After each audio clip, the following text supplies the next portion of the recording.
I will now talk about a research project I have recently started, in which I will continue the aforementioned public healthcare and welfare-related approach. I'm going to talk about the women artists who in the first decades of the 20th century did the most important work in the field of women's body culture and movement art, as they called it. In this research, I'm most concerned with the question of how can the movement art be positioned in the public health conjuncture that was initiated in the spirit of modernization. In this presentation, I will focus on the direct and indirect effects and consequences of the First World War on the life of two prominent figures of movement art, Valéria Dienes and Alice Magyar. As we will see, Alice Magyar and Valéria Dienes were upper-class women with higher education degrees and members of the radical left-wing intelligentsia. Of course, I cannot present all the effects on women, the intelligentsia, and the left-wing milieu, but I will share the most important information in order to answer the question of what opportunities these two women had in the world of labor between the two world wars by running schools of movement art, which were linked to both the public health, sports, and avant-garde artistic fields.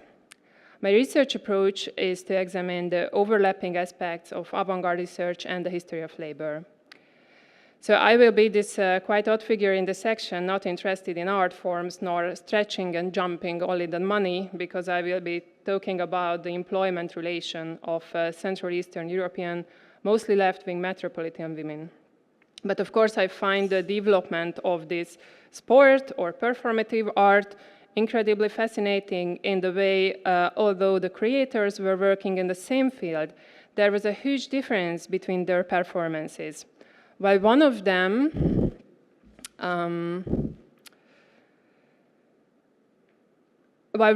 was trying to develop a health and class-conscious gymnastics, the other one invented a system of gymnastics designed to evoke the movement of ancient Greek gymnastics. My question relates to emigration and the networks of artists living abroad, which I will examine in my research, but not in this presentation. I will not explain in detail is the position or the positionality of the two artists' knowledge. In other words, how their knowledge of movement art and women's health was determined by their emigration, how their knowledge was situated in foreign metropolises, in the artistic and leftist fields of these big cities. So, as you can see, there is a lot of theoretical potential in this subject, much of which has been addressed by Hungarian researchers in recent years.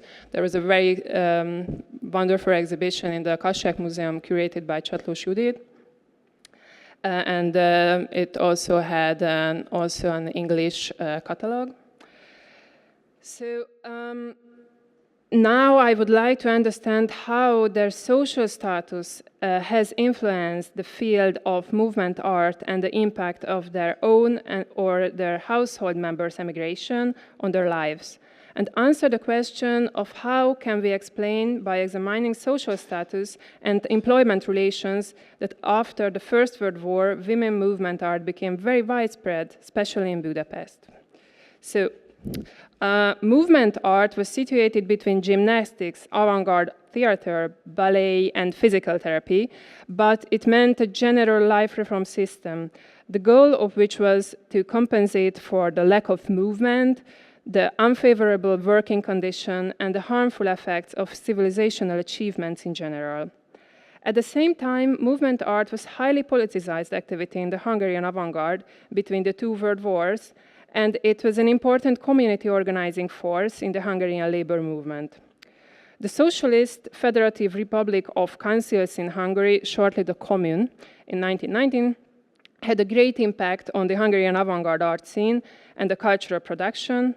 After the fall of the Commune, the government almost completely eliminated the possibilities for a formal left-wing movement, and collective leisure activities like communal hiking, song choirs, community gymnastics became prominent areas of political organization. And also it's quite important to note that as many avant-garde artists and left-wing intellectuals were involved in the shaping of the Commune, after 1919, many of them emigrated first to Vienna, then to Berlin or Paris. In Hungary, the first courses in movement art appeared in the early 10s. The heyday of the movement was the period between the two world wars. The growing number of movement art schools is partly due to the important measures taken by the post-World War sports policy to overcome the disadvantages of women's sport. The policy made regular physical education in all types of schools until the end of secondary education. It raised physical education teacher training to college level and opened it up to women. At the same time, women's sport of the period was very Budapest-centered and leisure activity for the upper middle class and the aristocracy. The institutionalization of the profession itself has also been accompanied by struggles within the field. In the slide, you can see Valeria Dianes' thoughts on this struggle or fight. So we can see that after the First World War, the number of movement art schools were increased. Since the schools are mainly staffed by women, we can also conclude that the employment rate of women also increased markedly in this period. And since the number of students also increased, we can assume that women's sports, at least at the Metropolises, has become very widespread. However, if we look in a little more detail at the life path of those who formed the schools of movement arts, the picture is not so clear. How is it possible in a country that is rather impoverished that people spend money on women's sports or performative art, or that women are allowed to fill the few intellectual jobs for which there was very serious competition?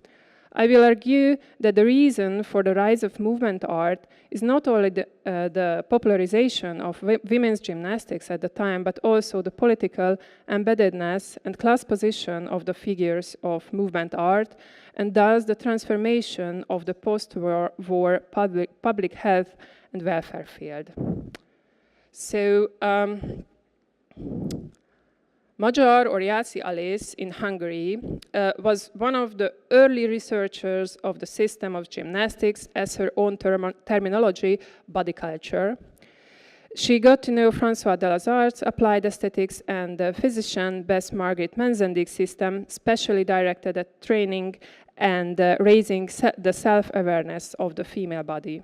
In 1912, she opened her school. She came from an assimilated Jewish upper-class household. She was among the highly educated women who were able to study and graduate from medical school. Her husband was József Magyar, a physician, a very important figure in Hungarian mother and child protection, member of the Social Democratic Party and the illegal Communist Party, State Secretary of the Ministry of Welfare during the Commune, and therefore had to flee Hungary. Valeria Dianes studied composition, was one of the first 5 Hungarian women who went to university, then obtained her doctorate in philosophy, mathematics, and aesthetics. In the 1910s, she studied in Paris as a student of Bergson, and here she met Isadora Duncan's brother, Raymond Duncan, who taught gymnastics. It soon became clear to her that Duncan was not simply teaching gymnastics, but was thinking of comprehensive life reform. This system was further developed by Dianes, which she called the orchastics, or the Duncan-Dianes system of movement. In 1912, she opened her school. Then, after the Commune falls, she emigrated with her husband, the mathematician Paul Dianes. After the divorce, she lived with the Duncan colony in Nice with her children, from whom, according to sources, she fled because of violence. So, before the First World War, both Magyar and Dianes belonged primarily to the bourgeois radical circles, and they were also closely connected with the left-wing avant-garde art scene of the time. These organizations were committed to the political left, likewise, as in the case of avant-garde artists, many of the members were also members of the Social Democratic Party or the Communist Party. Both Alice Magyar and Valeria Dienes were involved in the organization of the Commune, and both their husbands were given important positions. Valeria did not take up a position, but was entrusted with drafting a plan to reform physical education for women. Alice does not accept the position, but submitted a draft for the organization of Women's College of Physical Education. After the Commune, the active members all immigrated, mainly to Vienna, as did Valeria and Pál Dienes and József Magyar, but Alice stayed in Budapest as a breadwinner. From 1990, although left-wing organizing and political activism was crucial in Magyari's lives, her movement art school was based financially primarily on the network of bourgeois society, but also when her husband was in emigration, Alice's school had the first shows in workers' hostels with the support of left-wing party organizations and trade unions. The Magyar school and its students took part in workers' cultural events, worked with the gymnasts of the Workers' Physical Training Association, and then helped to choreograph the Workers' Gymnastic Festival. The aim of the physical education in these workers' institutions was to create a self-conscious working class. It was defined in position to bourgeois form of physical exercise. Competitive sport based on individual achievement were preferred to mass sports that strengthened community identity. But Magyar was forced to maintain her school and formalize her work, which is why she relies very heavily on her upper-class network. This situation is well illustrated by the fact that in 1928, in the same year when József Magyar became increasingly active in left-wing organizing, the Magyar school participated in a fairy tale festival for the widespread acceptance of the movement art, organized from the writings of the prime minister's wives. So there we can see a quite controversial situation, precisely because of Magyar's family connection and class. Although in the second half of the 1920s, the government started to pay more attention to the movement arts, and overall sports and community activities were controlled by the political administration. And the Magyar schools' activities were also under increased state surveillance, and even banned in the 1930s. In this situation, the curious dichotomy is that while her husband came home from emigration, became increasingly close to the illegal Communist Party, Alice used her parallel network of contacts to maintain her school and performed the quite right-wing Prime Minister's wife's event. So, staying partly in this field, in Hungary, those who shaped movement art and female body culture were often very close contact with the public health and medical community. The reasons for this are complex, but one of the most relevant to our topic is the relationship between the early 20th century feminism and medicine. Since women's participation in higher education was first recognized in the Austro-Hungarian monarchy, in the profession related to medicine, these women played a major role in the feminist movement in the early 90s. This is not quite a unique phenomenon in Europe at the time, as the demand for higher education was a fundamental part of the feminist movement, and in many other European countries, health institutions, especially those related to childcare, were the first to be open to women. So knowledge sharing, and women's improvement were also closely intertwined. This is what Corinna Treitels called medical feminism, in the context on Anne Fischer-Dunkelmann's bestseller educational book, The Wife as Family Physician.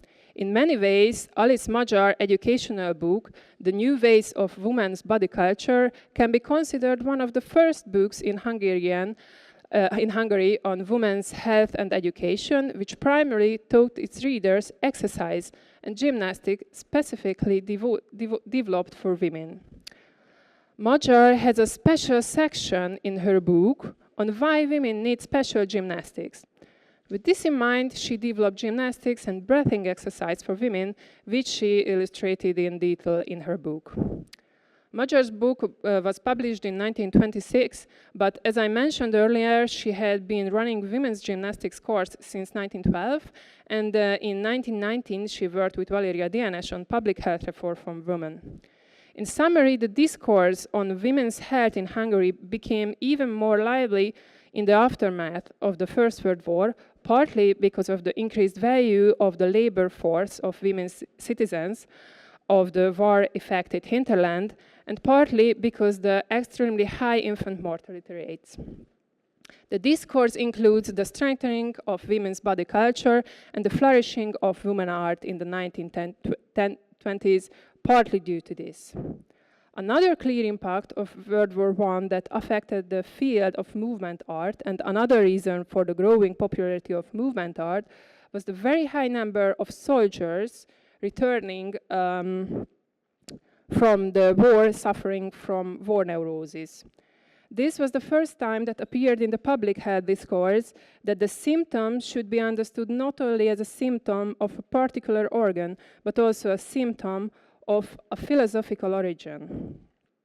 Thus, all those methods of treatment which drew attention to the psychological and physical unity of healing the body became of particular importance after the World War I.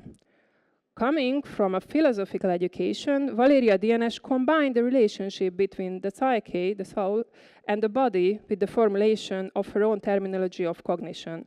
The motive of movement as life, movement as reality, and recurring turn in her thinking about her own moving system, orchestica.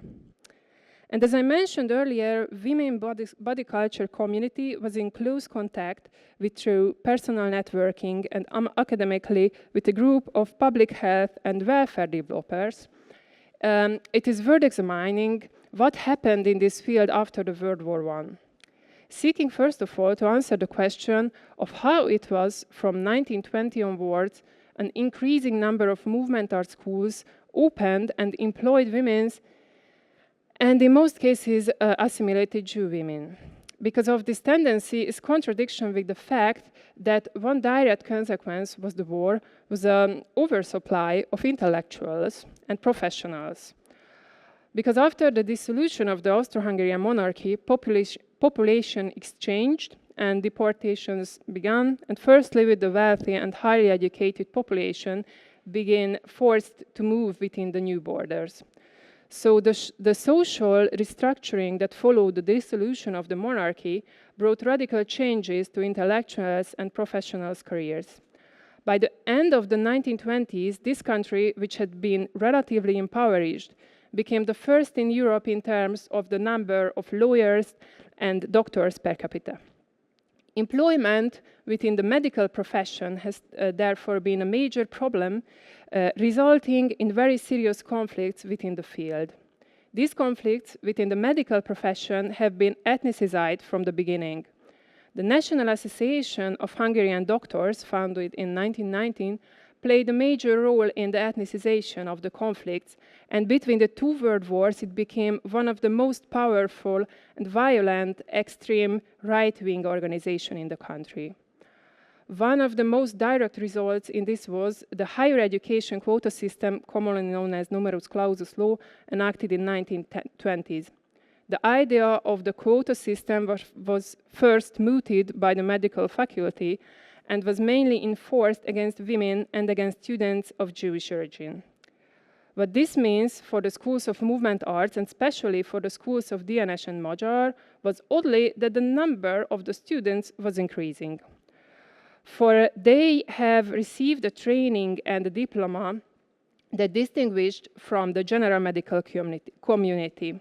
They positioned themselves somewhere in a no man's land between those practicing dance, sport, and the medical profession. However, the value of these diplomas may have declined as the possibility of employment also diminished, especially in the health sector. Partly as a result of this process, when the movement art schools were banned in the 1950s, former students who had studied there started teaching physiotherapy.